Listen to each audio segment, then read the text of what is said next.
বিয়ে বাড়িতে এসে জগদ্ধাত্রীকে গুলি করতে এসেই দুর্গার কাছে ধরা পড়ে গেল বাবিন। হ্যাঁ বন্ধুরা, এমনটাই দেখা যাবে। তাই সম্পূর্ণ জানতে ভিডিওটিতে লাইক দিয়ে চ্যানেলটি সাবস্ক্রাইব করে দেখতে থাকুন।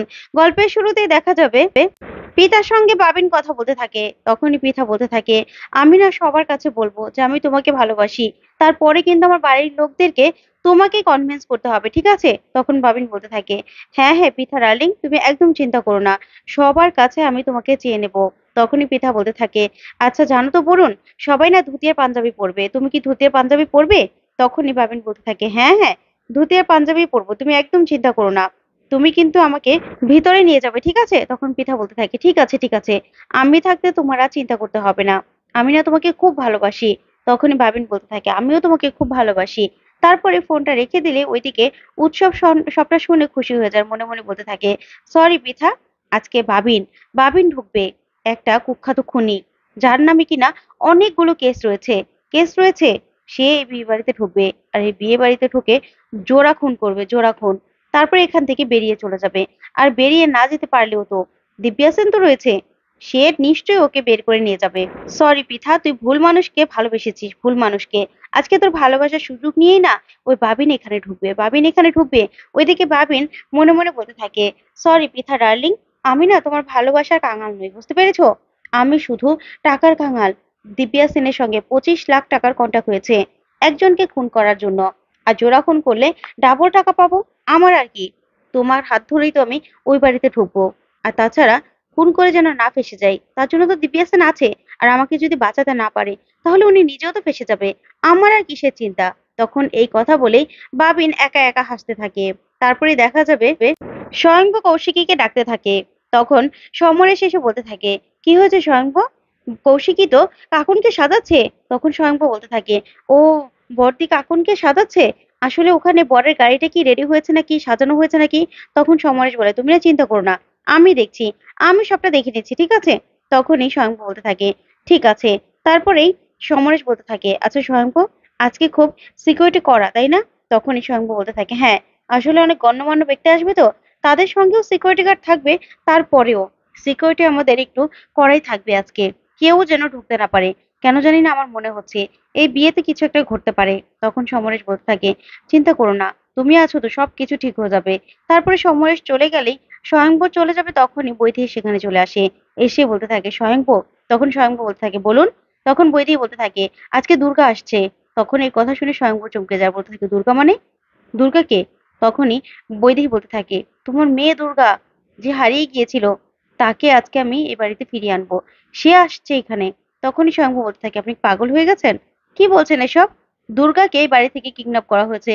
কত বছর ধরে দুর্গাকে আমি কত খোঁজা খুঁজছি, কোথাও খুঁজে পেলাম না। আর আপনি নাকি দুর্গাকে নিয়ে আসছেন? কি বলছেন আপনি? কোথায় পেয়েছেন দুর্গাকে? তখনই বৈদেহী বলতে থাকে, হ্যাঁ, দুর্গাকে নিয়ে আসছি আমি। তোমাকে বললাম তো দুর্গা আসবে, আসবে দুর্গা। দুর্গাকে আমি খুঁজে পেয়েছি, ও একটা আশ্রমে থাকে, ওকে আমি খুঁজে পেয়েছি। সেই টাওয়াল, যে টাওয়াল দিয়ে ও জড়ানো ছিল, সে টাওয়াল পেয়েছি, ও জন্ম পরিচয় সবকিছু আছে। আমি না কোষ্ঠী পাথর দিয়ে যাচাই করে নিয়েছি, তুমিও চাইলে যাচাই করে নিতে পারো। যা শুনে স্বয়ংভু চমকে যায়, বলতে থাকে, কি বলছেন আপনি? সত্যি দুর্গা আসবে? সত্যি দুর্গাকে আপনি আনবেন? এটা কি করে সম্ভব হতে পারে? আচ্ছা চলুন। এই বলেই জগদ্ধাত্রীর সামনে নিয়ে যায় বৈদেহীকে, আর গিয়ে বলতে থাকে, জগদ্ধাত্রী, জানো উনি কি বলছেন? তোমার শাশুড়ি বলছে আজকে নাকি দুর্গা আসবে, উনি নাকি দুর্গাকে নিয়ে আসবে। ভাবতে পারছো? এত বছর পরে আমাদের দুর্গা, আমাদের দুর্গা নাকি আসবে।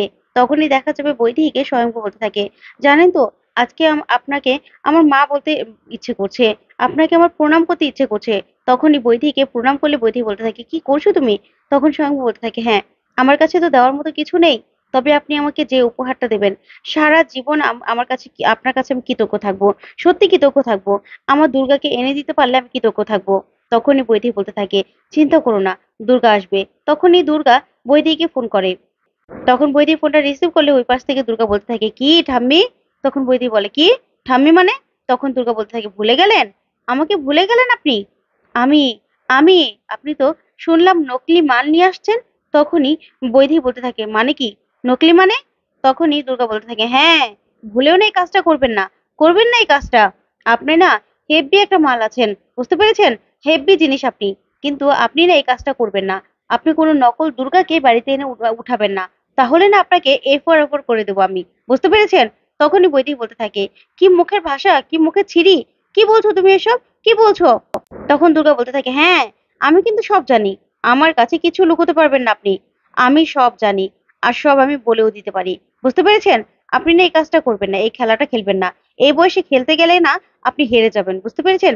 হেরে যাবেন, তাই আপনাকে আমি বলছি। তখনই স্বয়ংভু বলতে থাকে, কি বলছে, কে ফোন করেছে? তারপরে স্বয়ংভু ফোনটা কেড়ে নিয়ে গেলেই স্বয়ংভু বলতে থাকে, হ্যালো হ্যালো। তখনই দুর্গা বলতে থাকে, হ্যাঁ গুরু। তখন স্বয়ংভু বলে, গুরু মানে? তখন দুর্গা মনে মনে বলতে থাকে, ধুর, বাপটাকে আবার গুরু বলছি, কি যে করি না। তারপরে দুর্গা বলতে থাকে, হ্যাঁ শুনুন, আপনাকে আমি কি বলছি শুনুন, একদমই কথা বলবেন না, এই মহিলাকে না একদম বিশ্বাস করবেন না। এই যে আপনার সৎ মা, আপনার সৎ মা, তাকে কিন্তু আপনি একদম বিশ্বাস করবেন না, এই মহিলা কিন্তু হেভি ডেঞ্জারাস, হেভি ডেঞ্জারাস জিনিস। তখনই স্বয়ং বলতে থাকে, কি বলছো তুমি এসব, কি বলছো? তখন দুর্গা বলতে থাকে, হ্যাঁ, কথা বাড়িয়ে লাভ নেই, শুনুন, আপনাকে যেটা বলছি আপনি একদম রিপিট করবেন না, এই মহিলা কিন্তু অনেক কড়া জিনিস। আর আজকে আজকে না সিকিউরিটি একদম বেশি করে দিবেন, বেশি সিকিউরিটি গার্ড দরকার, কারণ আজকে আমার বিয়ে, মনে হচ্ছে বিয়েতে কিছু একটা ঘটতে পারে, কারণ এই বিয়েতে বাবিন খান ঢুকছে। বাবিন খান কুখ্যাত সন্ত্রাসী, যে কিনা খুন করে মানুষকে, ভাড়াটে গুন্ডা বাবিন খান, সে ঢুকবে, বরুণ দাস এই বিয়েতে ঢুকবে, এই বিয়ে বাড়িতে। তখনই স্বয়ং বলতে থাকে, কি বলছো তুমি? তখন দুর্গা বলতে থাকে, হ্যাঁ আমি আপনাকে বলে রাখলাম, আর এই মহিলা কিন্তু একদম সুবিধার নয়, এ কিন্তু নকল দুর্গাকে নিয়ে আসছে, আপনি একদম বিশ্বাস করবেন না, বুঝতে পেরেছেন? তার কথা একদম বিশ্বাস করবেন না। তখনই এই কথা শুনে স্বয়ংভু পুরো চমকে যায়। তারপর ফোনটা রাখলেই বৈদেহী বলতে থাকে, কি বললো? তখন স্বয়ংভু বলতে থাকে, শুনুন, কিছু না, তবে আপনি যাকেই নিয়ে আসুন না কেন, আমি কিন্তু কোষ্ঠী পাথরের যাচাই করে তারপরে নেব, বুঝতে পেরেছেন? তখন এই কথা বলে স্বয়ংভু চলে গেলেই তখন বৈদেহী বলতে থাকে, কি হলো ব্যাপারটা? ওই মেয়ে নিশ্চয়ই কিছু একটা বলেছে, না হলে এরকম করে কেন বললো? এই মেয়েটা যে কে সেটাই খুঁজে পাচ্ছি না। ওইদিকে দুর্গা বলতে থাকে, আমি হলাম দুর্গা, দুর্গা মুখার্জি। কৌশিকী আমাকে যে শাড়ি গয়নাগুলো দিয়েছে সেগুলো পরেই আজকে আমি ওই বাড়িতে ঢুকবো, ওই বাড়িতে। তারপরে ওই বাবিন খান আর দিব্যার মুখোশ খুলবো, খুলবো আমি। তখন এই কথা বলেই এক দৃষ্টিতে তাকিয়ে থাকে দুর্গা। অন্যদিকে দেখা যাবে সংকল্পের মা সংকল্পকে নিয়ে ব্যস্ত হয়ে যায় আর বলতে থাকে, কোথায় যে চলে গেল, গাড়ি গাড়ি নিয়ে বেরোতে হবে, বরণ করতে হবে। তখনই কৌশিকী শ্রীমতী সেনকে ফোন করে আর ফোন করে বলতে থাকে, কি করছেন আপনি? তখন শ্রীমতী সেন বলে, আর বলবেন না, আমার তো একা হাতে সবটা করতে হয়, আমার ছেলে তো একটা কুড়ে, যেখান থেকে যেখানে বসবে সেখানেই বসে থাকবে, একমাত্র ও বিয়েতে যাবে, আবার বিয়ে করে বাড়ি ফিরে আসবে, কি যে হবে আপনার মেয়ের কে জানে, সামলাতে না পারলে তো শেষ। তখন কৌশিকী বলতে থাকে, না না, সংকল্প আমার মেয়েকে খুব ভালোবাসে, আমি জানি ও ভালো রাখবে। তখনই কৌশিকী বলতে থাকে, আপনাকে একটা কথা বলা ছিল, শুনুন, এই বাড়ি থেকে সাজানো যে গাড়িটা বেরোবে সেখানে আমার বাবা থাকবে, কিন্তু আমার বাবা কিন্তু বেরোবে না। তখনই সংকল্পের মা বলতে থাকে, কেন? তখন কৌশিকী বললাম, বাবাকে আমি চিনি, উনি বেরোবে না, কিন্তু বাড়ির বাইরে থেকে আপনাদের তাড়া দেবে, আর তাড়াতাড়ি করে গাড়িতে তুলেও নেবে, তার পেছনে অনেকটা পেছনে একটা গাড়ি থাকবে, সেই গাড়িতে আপনি সংকল্পকে তুলে দেবেন, ঠিক আছে? আমি গাড়িটা ছাড়তে বললে আমার বাবাকে, আমার বাবা গাড়িটা ছেড়ে দেবে, কিন্তু আপনি সাজানো গাড়িটাতে সংকল্পকে তুলবেন না, যেটা সাজানো ছাড়া সেটাতে তুলবেন। তখন শ্রীমতী সেন বলতে থাকে, কেন, আপনি কিসের ভয় পাচ্ছেন? তখন কৌশিকী বলতে থাকে, ভয় তো একটা পাচ্ছি, আমার মনে হচ্ছে কিছু একটা ঘটবে, কারণ সেদিন অপারেশন থিয়েটারে কি হয়েছিল সেটা একমাত্র আপনি বলতে পারেন। যা শুনে শ্রীমতী সেন পুরো ভয় পেয়ে যায়। তো বন্ধুরা, আজকের আপডেটটি কেমন লাগলো কমেন্ট করে জানাও। ধন্যবাদ।